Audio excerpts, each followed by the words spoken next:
Yo, what's up mga pare ko? Big man pala talaga ang planong makuha ng SMP para sa kanilang rebuilding at mas papalakasin pa nila ngayon this time ang kanilang frontcourt dahil ngayon itong De La Salle big man na si Ben Phillips naman yung kursunada ng mga to na makuha sa susunod na conference. Tatlo mga pare ko yung big man na balak na kunin itong SMB sa kanilang rebuilding na gagawin. Talagang gusto nga raw ng mga to na bumawi pagdating sa All Filipino Conference na mangyayari next season. Dahil mula dito sa Terra Firma big man na si Kenmark Carino at Louis Sanggalang na teammate nito na una nang nare-report dito sa San Miguel Beermen ang pag-acquire nila sa dalawang big man na yan, ito pa lang si Ben Phillips din yung isa sa mga binabalak ng SMB na makuha. Lalo't itong si Ben Phillips nga after na magpa-drop sa PBA wala pa ring team na nare-report na paglalaroan nga ng 6'8" power forward na to. Kaya naman ngayon itong power forward nga ng La Salle yung isa sa tinatarget na makuha nitong SMB at mapapirma sa kanilang contract. Ayon to mga pare ko sa mga nare-report ngayon. Ayos to mga pare ko dahil paniguradong araw na sa oras na makuha ng SMB yung tatlong big man na yan, paniguradong araw na sobrang laking pagbabago ang mangyayari sa SMB pagdating sa frontcourt defense nila. Na isa naman talaga mga pare ko sa balak ng araw na palakasin itong SMB. Yan yung nakikita kasi na pagbabago na gagawin ng mga to, lalo na ngayon na hindi sila nakapasok sa playoffs. Paniguradong araw na babawi yung mga to sa susunod na conference at yan yung isa sa hakbang na gagawin nitong SMB palakasin yung kanilang frontcourt defense gamit yung tatlong mga player na yan. About naman mga pare ko sa mga maaaring i-trade nga nitong SMB yung mga veterano ng nilang mga guards at isang forward yung nare-report na bibitawan nga nitong SMB at nasa trade list na nila ngayon. Sila Simon Enciso, Jeron Teng, Chris Ross at Mo Tautua. Yan yung mga nauugnay ngayon sa trade list nitong Beermen dahil parang hindi na nga nagiging epektibo yung laro ng mga to ngayon at pwedeng mangyari to mga pare ko na gumawa na talaga ng hakbang ang SMB para itapon yung mga veteranong player na to na hindi na nila ganong nagagamit katulad nga ng ginawa nila dito kila Vic Manuel at Terence Romeo, mga veteranong itinapon sa isang farm teams. And di posible nga raw mga pare ko na mangyari ngayon yan dahil sa rebuilding sa roster na gagawin itong SMB. Itong si Chris Ross at Jeron Teng una pa lang mga pare ko nare-report na yan na balak ng bitawan ng SMB dahil nga sa bagsak na averaging at palyado ng mga shooting na ginawa nito mula nung last Governors Cup pa. And yan yung dalawang player na nauugnay ngayon dito na maaaring i-trade sa Terra Firma. At pwede nga rin daw na masama itong si Enciso at Mo Tautua na ngayon nga wala pang nare-report na team na maaaring bagsakan sa trade. At maaari nga raw na itong si Ben Phillips naman mga pare ko ang magiging kapalit nitong si Mo Tautua kung matutuloy nga itong si Ben Phillips na makuha ng SMB. Panigurado nga raw na mawawala na ng posisyon itong si Tautua dyan. Kaya naman di malabong bitawan na nga raw talaga at mangyari na i-trade na ito sa ibang teams. Dahil nga ang nakikita ng SMB ngayon talagang pagdating sa frontcourt defense walang makatulong itong si Fajardo. Kaya naman talagang nahihirapan nga raw yung mga to sa kanilang kampanya. Hindi tulad nga ng ginawa ng Barangay Ginebra kung saan kumuha itong si Coach Tim Cone ng katulong nitong si Japet Aguilar sa ilalim itong si Troy Rosario na ngayon nga talagang effective at talagang nakita naman natin na maganda yung naging outcome at nakapasok pa nga ang mga to sa quarterfinal games. Kaya naman yan din panigurado ang balak nga raw na gawin itong SMB.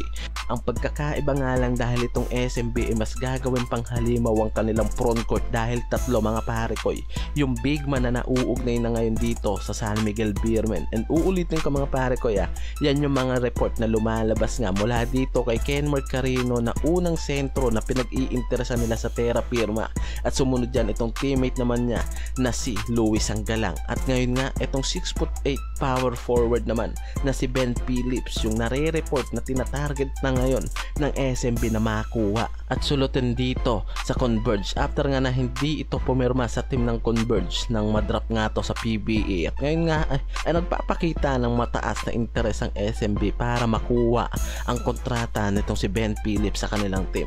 And usapang Magnolia naman tayo mga pare ko, posible nga kaya na itong si Paulie yung isa naman sa maaaring guards na bitawan na nitong Magnolia after nga na malaglag yung mga to sa quarterfinal games. And nare-report ngayon yung isang guards na maaari ngayong araw na kasama sa trade na gagawin nitong Magnolia ngayon, na nauugnay nga dyan mga pare ko itong si Paulie. Dahil nga parang hindi na nagiging effective yung nilalaro nga ng veteranong guards na to sa Magnolia mula nga nang mapunta nga ito sa team na yan. At kailangan ng araw ng mga to ng mas batang guards para sa kanilang future na pinaghahandaan. Yan kasi yung balak din ng Magnolia na kumuha ng bagong guards para sa kanilang future. Asip naman nabitawan nga araw ng mga to itong veterano nilang si Mark Baroka na nagbigay sa kanila ng ilang titulo sa championship. Kaya naman for sure hindi yan yung guards na nauugnay ngayon sa trade nitong Magnolia. Kaya naman kung meron ng veteranong guard na posibleng bitawan nitong Mag sa itong si Paulie, yung tinutukoy dyan ng marami mga parakoy. Pero hindi natin sigurado kung mangyayari yung rumors na yan, pero wala rin naman masama na mapunta sa ibang team itong si Idol Paulie. Lalo mabilis nga raw yung adjustment ng player na to and fit yung husay nito sa kahit anong team na posibleng bagsakan nito. Kaya naman yung mga nare-report kaugnay yung Paulie trade, pwedeng isagawa ng Magnolia kung talagang magagawa nga raw ng malaki ring pagbabago yung mga to pagdating sa kanilang roster at kumuha ng mas batang guard na pamalit nga raw sa veteranong si Paulie. Yan yung nakikitang hakbang sa ngayon na maaaring gawin nitong Magnolia. Paalala ko lang mga pare ko na yan lang yung mga lumalabas na rumors na maaaring gawing hakbang nitong Magnolia at pwede at malaki ang tsansa na mangyari yan lalo na sa rebuilding na gagawin ng mga to sa kanilang roster. Dahil yan kasi yung nakikita ng maraming analyst na kailangan gawin itong Magnolia, gumawa ng malaking pagbabago para sa kanilang roster kung gusto nga raw ng mga to na maging isa pang contender team sa mga susunod pa na conference na mangyayari dito sa PBA. And alam ko naman na kahit kayo nakikita yung malaking problema ng Magnolia pagdating sa kanilang roster, lalo na yung sistema syempre na talaga nga raw na isa rin sa malaking problema na meron dito sa Magnolia. At sa lahat naman ng team mga pare ko after na malaglag ng maaga sa quarterfinals, agad gumagawa yan ng mga hakbang para bumuo ng mas malakas pa nilang roster gamit ang isang trade. Kaya naman yung nakikita nga ngayon na gagawin nitong Magnolia, lalo't ilang season na rin yung mga to na bigo na makapasok sa semifinals, ngayon nga talagang kailangan ng araw ng mga to ng rebuilding para sa kanilang roster. Kung gusto nga raw talaga at desidido yung Magnolia na bumalik sa kanila yung pagiging champion contender. At sunod yan malamang mga pare ko yung sistema na tumatakbo sa team nila. Iyan yung paniguradong susunod na babaguhin na nitong Magnolia. Lalo masyado na nga raw nagiging malaki ang problema ng Magnolia pagdating sa kanilang sistema na tumatakbo. Mula nang hawakan ito ni Coach Chito Victolero. Dahil isa rin yan mga pare ko sa nakikitang malaking problema na kailangan ng solusyonan nitong Magnolia ngayon din. And after na malaglag sila kontra sa Northport sa do or die game, naging tahimik yung mga to ngayon.